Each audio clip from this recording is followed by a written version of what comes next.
the '09 team, I think on President's Day in February, wasn't even in a playoff spot, but we're talking about situations where, they needed to fire a coach to get the team going, and we just know that that's not happening here, given Mike Sullivan's resume. So, I had somebody who does not work for the Penguins. I want to make that clear. But I had someone who I would say has worked either in the NHL or around the NHL for 30 years, probably longer than I've been alive, Richie. And he texted me today and he said, do you think that maybe there's a small part of the Penguins that thinks at least we're getting this out of the way now? Because we know that even with the vaccine, it could still be contagious. And given the way NHL dressing rooms work, guys are sweating on each other, they're sniffling, they're sneezing and everything. You've been in these rooms. Yeah. It's a petri dish. These guys, there's germs everywhere. Yeah. No matter how sanitary you try to make it. So, it was just an interesting theory that, hey, even though the entire league is vaccinated, I think only 4 players aren't. Maybe this is something that almost every team is going to have to go through this year, Richie. And you can say, for the Penguins, they're better off getting it out of their system in November than in April. Now, you never want that. You don't wish for that. But maybe there is a silver lining to this. I don't know. I thought it was an interesting theory. That is definitely interesting. Remember, the mumps went around the Penguins locker room there. I mean, things spread fast, and they're vaccinated. And we had to quarantine Colony. We had to that was before quarantine was popular. Colony wasn't allowed to come into the station, and that was the day that Colony let Sidney Crosby borrow his Civil War book.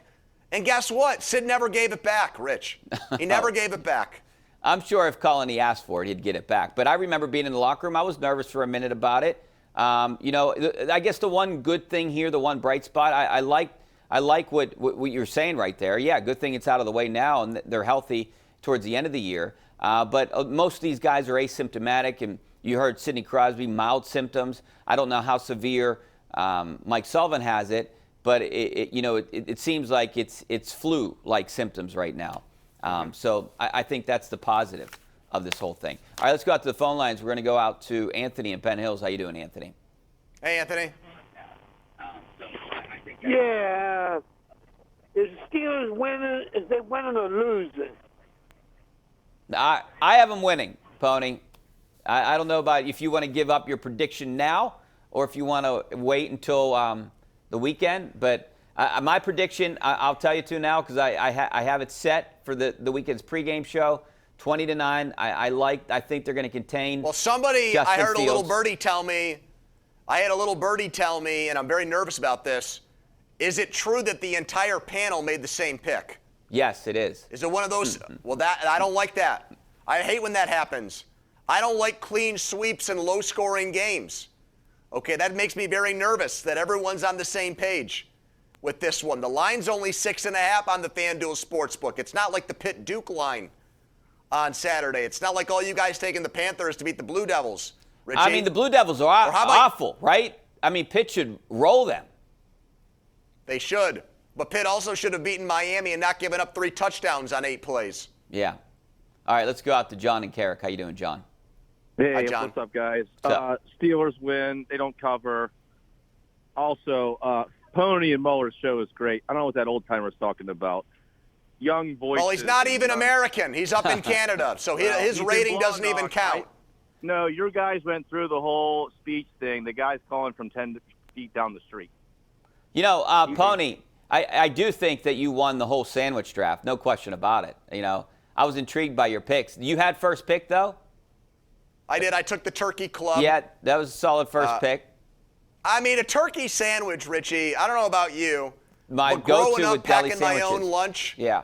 Oh, yeah. And when I was packing my own lunch for school, his mom was packing it for me. I took the brown bag. I'd love it when there was a turkey sandwich in there.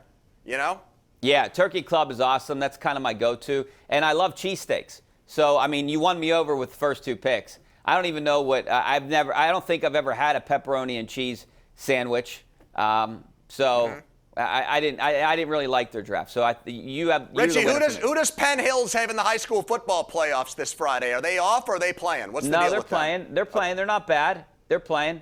Okay. That's why I take Anthony from Penn Hills there. You got to go with my hometown team. Are they going to make it onto your broadcast for the championship games? Are they going to be in the Whippeal Finals? I don't know what do you about think? that. That would be nice though, because we're carrying the game. We're doing the games. That's what I mean. Right here I'm on trying to give you Pittsburgh guys a free CW. plug here. You know, I know, Penn I'm Hills doing a is little where I grew synergy up, here. but I live in Cross-promotion. Plum. I live in Plum now, so I got to root for Plum. Plum is taking on Hampton. I've seen Plum's record, and I've seen Hampton's record. I think the line in that game might be double what the Pitt-Duke line is, Richie. I don't know. We're holding out hope there out in Plum against Hampton. All right, we're going to our Tri-State Office Furniture tweet of the night. Jeff Carter, a big night for him, 1,100 NHL games. Congratulations to Jeff Carter. That's coming from the Pittsburgh Penguins. Back with more of your phone calls, some of your tweets coming up next there right there.